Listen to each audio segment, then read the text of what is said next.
बच्चों, कैसे हैं आप सभी? मैं आशा करती हूँ आप सभी लोग स्वस्थ एवं प्रसन्न होंगे। आज हम हमारा पाठ वर्ण और वर्तनी को पढ़ेंगे और समझेंगे। वर्तनी किसे कहते हैं? वर्तनी अर्थात लिखने की कला, वर्ण को लिखने का जो प्रोसेस है वह वर्तनी कहलाता है। वर्ण को लिखना ही वर्तनी है। तो आइए इस पाठ को हम प्रारंभ करते हैं। यह है हमारा पाठ 2, वर्ण और वर्तनी। वर्ण भाषा की सबसे छोटी इकाई होती है जिसके टुकड़े नहीं किए जा सकते, जिसे हम पृथक पृथक नहीं कर सकते। महेश शब्द में 3 ध्वनियां सुनाई देती हैं, म, हे और श। वास्तव में इसमें कुल कितनी ध्वनियां हैं? 6। म अर्थात म हलंत अ प्लस हे बराबर ह हलंत ए हलंत ए और श बराबर श प्लस म। तो म, हे और श ध्वनियों में से प्रत्येक ध्वनि के टुकड़े से बनी है। इन टुकड़ों को और अधिक टुकड़े नहीं किए जा सकते। इन्हें मूल ध्वनि के लिखित प्रतीक को वर्ण कहते हैं। अर्थात हम कह सकते हैं कि वर्ण उस मूल ध्वनि को कहते हैं जिसके खंड न किए जा सके। यह भी कह सकते हैं वर्ण उस छोटे से छोटे खंड को कहते हैं जिसके टुकड़े या खंड नहीं किए जा सके, जैसे कि अ, थ हलंत, द हलंत, ध हलंत इत्यादि। वर्णों के समूह को ही वर्णमाला कहते हैं। वर्णमाला को 2 भागों में विभाजित किया गया है। पहला स्वर, दूसरा व्यंजन। स्वरों को बिना किसी सहायता से उच्चारण किया जा सकता है, अतः ये स्वर होते हैं। स्वरों की संख्या 11 होती है, अर्थात 11 होती है। अ आ, ई, उ, ए ऐ, ओ औ तथा री, ये हमारे स्वर है 11। अंग और अह न तो स्वर होते हैं न ही ये व्यंजन होते हैं। ये अयोगवाह में सम्मिलित किए जाते हैं। ये अयोगवाह हैं। दूसरा आता है व्यंजन। व्यंजन जिन्हें स्वरों की सहायता से, जिन वर्णों को स्वरों की सहायता से उच्चारण किया जाता हो, वे व्यंजन कहलाते हैं। व्यंजनों की संख्या 33 अर्थात 33 होती है। अब है स्वरों के भेद। स्वरों के भेद में स्वर के 3 भेद होते हैं। कौन कौन से? ह्रस्व स्वर, दीर्घ स्वर और प्लुप्त स्वर। सबसे पहला आता है हमारा ह्रस्व स्वर। वे स्वर स्वरों में ह्रस्व स्वर कहलाते हैं जिनके उच्चारण में कम समय लगता है, अर्थात जिनको बोलने के लिए हमारी ध्वनि थोड़ी कम, हमारे कंठ को ज्यादा लंबा हमें नहीं खींचना पड़ता। वे स्वर हम ह्रस्व स्वर कहते हैं। उदाहरण के लिए अ, इ, उ, ये ह्रस्व स्वर में सम्मिलित है। अब है दीर्घ स्वर। दीर्घ स्वर वे स्वर जिनके उच्चारण में ह्रस्व स्वर से अधिक समय लगता है, अर्थात जिनको बोलने में इन शब्दों, इन वर्णों, इन स्वरों से ज्यादा समय लगे, जिनको बोलने के लिए हमारे कंठ को थोड़ा सा लंबा खींचना पड़े। ये होते हैं आ, ई, उ, ए, ऐ, ओ, औ। ये दीर्घ स्वर में सम्मिलित हैं। अब है प्लुप्त स्वर। वे स्वर जिनके उच्चारण में ह्रस्व स्वर, दीर्घ स्वर दोनों से भी ज्यादा अधिक समय लगता है, वे स्वर प्लुप्त स्वर कहलाते हैं। ओम इसका एक उदाहरण है। अनुनासिका। जब स्वरों का उच्चारण मुख और नासिका से होता है तो वे अनुनासिक कहलाते हैं। इन स्वरों का उच्चारण चंद्र बिंदु या अनुस्वार लगाकर होता है, जैसे कि हंसना, आंख, दांत, आंकड़े, माग इत्यादि।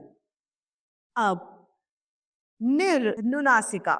जब स्वर का उच्चारण केवल मुख से होता है तो वे निर्नुनासिका कहलाते हैं। इनके ऊपर चंद्र बिंदु नहीं लगता, जैसे अ आ इ ई उ ऊ ये निर्णत नासिका है। इस तरह नाग, अगर, मगर, कब, जब, तब, भाग इत्यादि इसके उदाहरण हैं। अब है अयोगवाह। अयोगवाह जो बिना किसी अन्य वर्ण के आधार लिए नहीं बोले जा सकते, जैसे अंग, इसमें अनुस अंग अनुस्वार, इसमें अनुस्वार का बिंदु अ अक्षर का सहारा लिए हुए है, और अह यानी विसर्ग, अ के पीछे विसर्ग लगा है। इन दोनों बिंदुओं में अक्षर में अ ने किसी न किसी का सहारा लिया है। अनुस्वार और अनुनासिका में जो भेद हैं वो यहाँ पर बताए गए हैं। इसका उच्चारण करते समय सांस केवल नाक से निकाली जाती है, और अनुनासिका का उच्चारण करते समय मुख और नासिका दोनों से मिलकर होता है। इसका उच्चारण दोनों से मिलकर होता है, और इसमें केवल श्वास नाक से निकाली जाती है। अब व्यंजनों के भेद। व्यंजनों को 3 भागों में विभाजित किया गया है। पहला स्पर्श व्यंजन, अंतस्थ व्यंजन और ऊष्म व्यंजन। स्पर्श व्यंजन, क से लेकर म तक सभी व्यंजन स्पर्श व्यंजन में सम्मिलित हैं। इनकी संख्या 25 अर्थात 25 है। इनका उच्चारण जब करते हैं तब जिह्वा वायु द्वारा वायु उच्चारण स्थानों को स्पर्श करती है, अतः ये स्पर्श व्यंजन कहलाते हैं। इन्हें 5 भागों में वर्गीकृत किया गया है। पहला है क वर्ग, उसमें क ख ग घ ड़। फिर च वर्ग, तो च छ ज झ ड़। फिर ट वर्ग, ट ठ ड ढ न। फिर त वर्ग, त थ द ध न। और प वर्ग में प फ ब ब म को सम्मिलित किया है। अब अंतस्थ व्यंजन, ये य र ल व अंतस्थ व्यंजन कहलाते हैं, क्योंकि ये स्पर्श वर्णों तथा ऊष्म व्यंजनों के अंत अर्थात मध्य में, बीच में स्थित हैं, अतः ये अंतस्थ व्यंजन कहलाते हैं।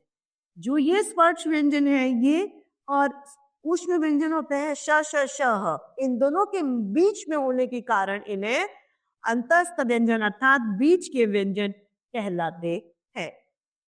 अब है ऊष्म व्यंजन, ये श श श ह होते हैं। इनके उच्चारण के समय गर्म वायु का बनना होता है, अतः इन्हें ऊष्म व्यंजन कहते हैं। व्यंजनों के साथ स्वरों का मेल। व्यंजनों का स्पष्ट उच्चारण करने के लिए उनमें स्वर मिलाए जाते हैं, लेकिन व्यंजनों के साथ मिलते समय उनके रूप जो है वह बदल जाते हैं। स्वरों के उन बदले रूप को मात्रा कहा जाता है। स्वरों का जो रूप बदल जाता है उन्हें हम मात्रा कहते हैं। प्रत्येक स्वर की अपनी एक मात्रा होती है। अब यहाँ पर स्वर और मात्रा दिए गए हैं। जैसे अ, तो अ की कोई अपनी मात्रा स्वयं की नहीं होती, यह स्वयं व्यंजनों में सम्मिलित होता है। अब आ, तो आ की ये मात्रा है। अब क वर्ण के साथ में अगर हमने आ की मात्रा लगाई तो बन गया का। अब इसी तरीके से ई की मात्रा, बड़ी ई की, उ ओए, ए ऐ ओ औ, सभी स्वर की अपनी अपनी मात्राएं होती हैं, जिनके प्रयोग की वजह से व्यंजनों के उच्चारण और अर्थ में भिन्नता आ जाती है। वर्णों को संयुक्त करने के लिए यहाँ पर कुछ विधि प्रयोग में ली गई है।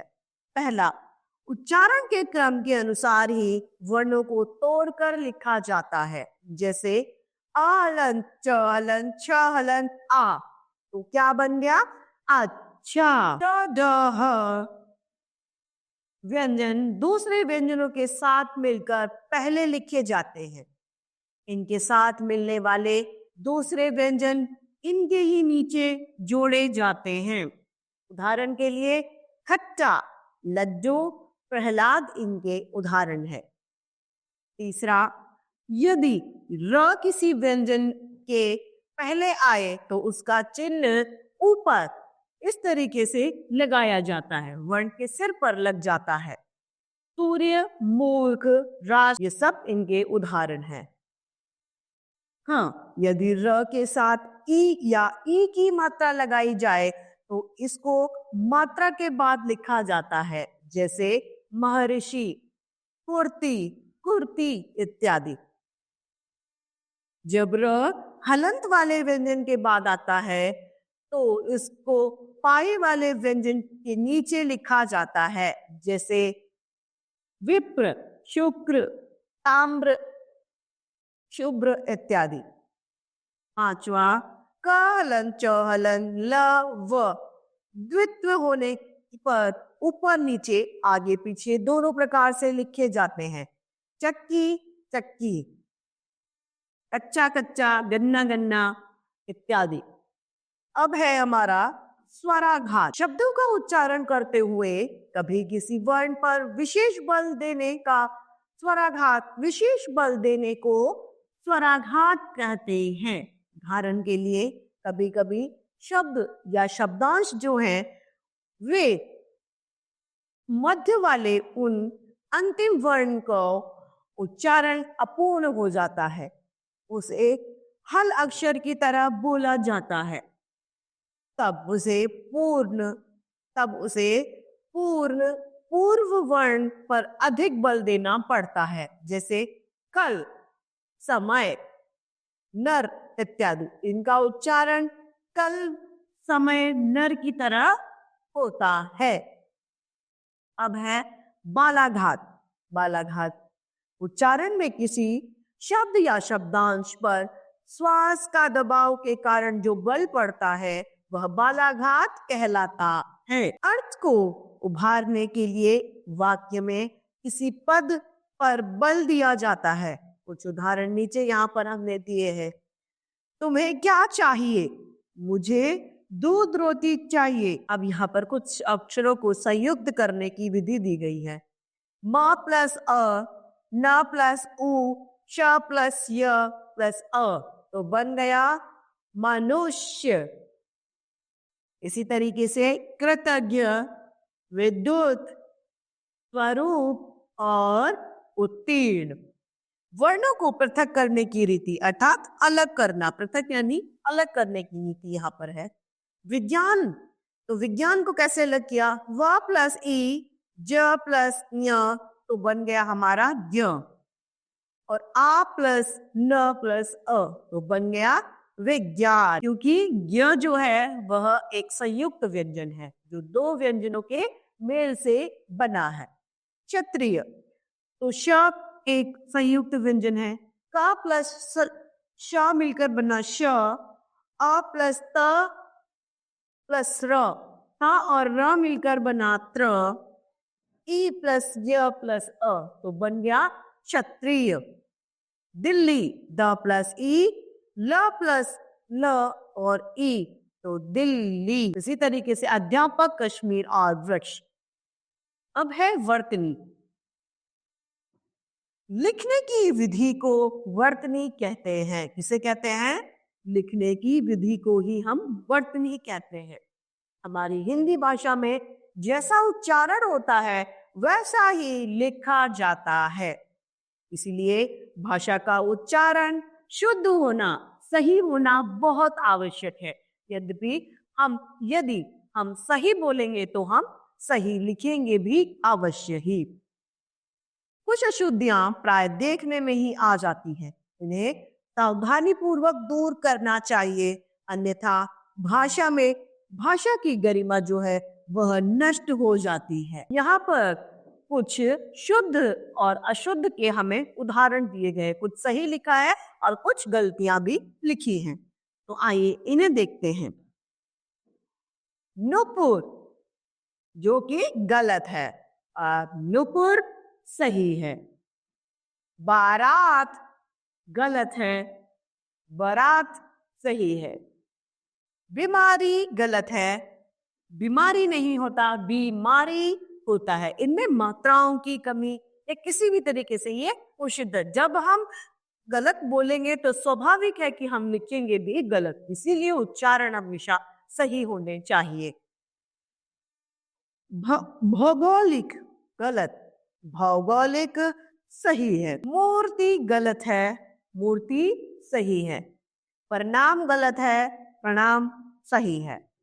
आयु गलत है, आयु सही है। कीजिए गलत है, कीजिए सही है। चाहिए गलत है, चाहिए सही है। कृपया गलत है, कृपया सही है।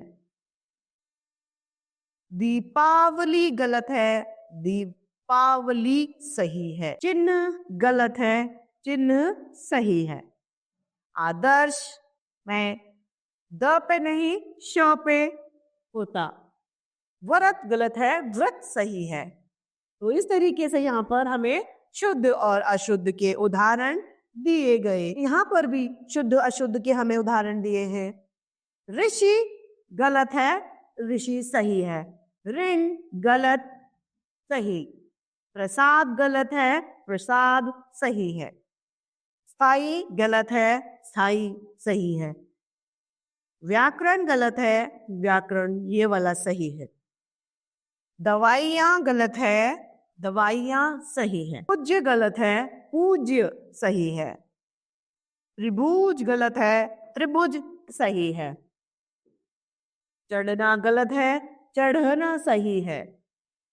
बूढ़ा गलत है, बूढ़ा सही है। चरण गलत है, चरण सही है। पृष्ठ गलत है और पृष्ठ सही है। फीस गलत है, फीस सही है। इसमें मात्र एक बिंदी का फर्क है। कुंज सही है, कुंज गलत है। पेड़ गलत है, पेड़ सही है। बैठिए गलत है, बैठिए गलत है, बैठिए सही है। दीजिए गलत है, दीजिए सही है। विशेष गलत है, विशेष सही है। इस तरीके से यहाँ पर शुद्ध वर्तनी की वजह से शुद्ध ही लेख होगा और अशुद्ध वर्तनी की वजह से अशुद्ध ही लेख होगा। ये यहाँ पर शुद्ध अशुद्ध का भेद बताया गया है। इसी तरीके से यहाँ पर है जरूरत गलत है, जरूरत सही है। पांचवा गलत है, पांचवा पांचवा सही है। ठंडा गलत है, ठंडा ठंडा सही है। सन्यासी गलत, सन्यासी सही। जवाब गलत होता है, जवाब सही है। रावण गलत है, रावण सही है। बसंत गलत है, बसंत सही है। तो इस तरीके से हमारा यह पाठ समाप्त होता है। इसीलिए कहते हैं हमें जो बोलना है उसका उच्चारण हम कोशिश करें कि सही उच्चारण हो। यदि हमारा उच्चारण सही होगा तो हमारा लेखन अर्थात वर्तनी भी हमारी सही होगी। तो आइए इस पाठ के प्रश्नोत्तर अभ्यास कार्य को हम देखते हैं, जिसमें पहला है निम्नलिखित प्रश्नों के उत्तर दीजिए। क वर्ण किसे कहते हैं, उसके प्रकार भी लिखिए। तो वर्ण भाषा की सबसे छोटी इकाई होती है जिसके टुकड़े या जिसको पृथक नहीं किया जा सकता, जिसके टुकड़े या जिसको पृथक नहीं किया जा सकता। वर्णों के दो भेद होते हैं, पहला स्वर तथा व्यंजन। वर्णों को दो भागों में विभाजित किया गया। प्रश्न क स्वर किसे कहते हैं, उदाहरण सहित स्वरों के भेद को भी लिखिए। स्वर वे वर्ण जिनका उच्चारण के लिए किसी की सहायता नहीं लेनी पड़ती, वे स्वर कहलाते हैं। इनकी संख्या 11 अर्थात 11 होती है। स्वर के भेद होते हैं ह्रस्व स्वर, दीर्घ स्वर, प्लुप्त स्वर। ये 3 स्वरों के भेद होते हैं। ह्रस्व स्वर वे हैं जिनकी संख्या 4 है, जिनको बोलने में उच्चारण में कम समय लगता है, वे ह्रस्व स्वर कहलाते हैं। दीर्घ स्वर जिनकी संख्या 7 है, जिनको बोलने में के लिए ह्रस्व स्वर से अधिक समय लगता है, एवं क्लुप्त स्वर वे स्वर है जिनको उच्चारण में दीर्घ स्वर से भी अधिक समय लगता है, जिसका उदाहरण ओम। प्रश्न ग, व्यंजन किसे कहते हैं और उनके कितने भेद होते हैं? व्यंजन वे वर्ण हैं जिनको किसी की सहायता से बोला जाता है, बिना किसी सहायता के उनका उच्चारण संभव नहीं है, वे व्यंजन कहलाते हैं। इनकी संख्या 33 अर्थात 33 होती है। इन्हें 3 भागों में बांटा गया है। व्यंजन के 3 भेद होते हैं। पहला स्पर्श व्यंजन, अंतस्थ व्यंजन तथा ऊष्म व्यंजन। ये 3 भेद व्यंजन के होते हैं। प्रश्न घ, अनुनासिका किसे कहते हैं? उदाहरण देकर स्पष्ट कीजिए। जब स्वरों का उच्चारण मुख और नासिका दोनों से होता है तो वे अनुनासिक कहलाते हैं, अर्थात जब दोनों से बोलते हैं तो वे अनुनासिक कहलाते हैं। इनके इस स्वर के ऊपर चंद्र बिंदु या चंद्रन अनुस्वार लगाया जाता है। इसका उदाहरण है हंसना, आंख, दांत इत्यादि इसके अनुनासिका के उदाहरण। अब है निरनुनासिका किसे कहते हैं? जिन वर्णों के उच्चारण के समय जिन वर्णों का उच्चारण केवल मुख से होता है वे निरनुनासिका कहलाते हैं। उदाहरण के लिए कान, नाक, अगर, मगर, टगर इत्यादि इसके उदाहरण है। प्रश्न च, मात्रा किसे कहते हैं? हिंदी में कितनी मात्राएं होती हैं? स्वरों का बदला हुआ रूप ही मात्रा कहलाता है। मात्रा क्या है? स्वरों का बदला हुआ रूप ही मात्रा कहलाता है। और ये मात्रा, इनकी संख्या 1, 2 मात्रा 10 होती है, क्योंकि और जो स्वर होता है वह स्वयं व्यंजनों में सम्मिलित होता है, तो अतः अ की कोई अपनी मात्रा नहीं होती। तो मात्रा किसे कहते हैं? स्वरों का बदला हुआ रूप मात्रा कहलाता है तथा मात्राओं की संख्या 10 होती है। अ की अपनी कोई मात्रा नहीं होती है। अयोगवाह किसे कहते हैं? स्पष्ट कीजिए। जो बिना किसी अन्य वर्ण के आधार लिए नहीं बोला जा सके उसे अयोगवाह कहते हैं। जैसे किसी का सहारा लिया जाता है, किसी व्यंजन या किसी स्वर का सहारा लिया जाता है तो वे अयोगवाह कहलाते हैं। उसके उदाहरण है अंगूर, लंगूर, क्रमशः इत्यादि। प्रश्न ज, अनुस्वार और अनुनासिका में क्या अंतर है? अनुस्वार में अनुस्वार के उच्चारण के समय श्वास केवल नाक से निकलती है, जबकि अनुनासिका के उच्चारण के समय श्वास मुख और नासिका दोनों से निकलती है। यह प्रमुख अंतर अनुस्वार और अनुनासिका में मौजूद है। विज्ञान, क्षत्रिय, आज्ञा, प्रार्थना शब्दों के अक्षर को अलग अलग अर्थात संधि करके हमें लिखना है। यहाँ स्वराघात किसे कहते हैं? उदाहरण देकर स्पष्ट कीजिए। स्वराघात शब्दों का उच्चारण करते हुए किसी वर्ण पर विशेष बल देते हैं, वो स्वराघात कहलाता है। उदाहरण के लिए कल, समय इत्यादि इसके उदाहरण हैं। तो इस तरीके से हमारा यह पाठ समाप्त होता है। मैं आशा करती हूँ आप सभी लोगों को यह पाठ भली भांति रूप से समझ में आया होगा। तो आज के लिए इतना ही, फिर मिलते हैं। धन्यवाद।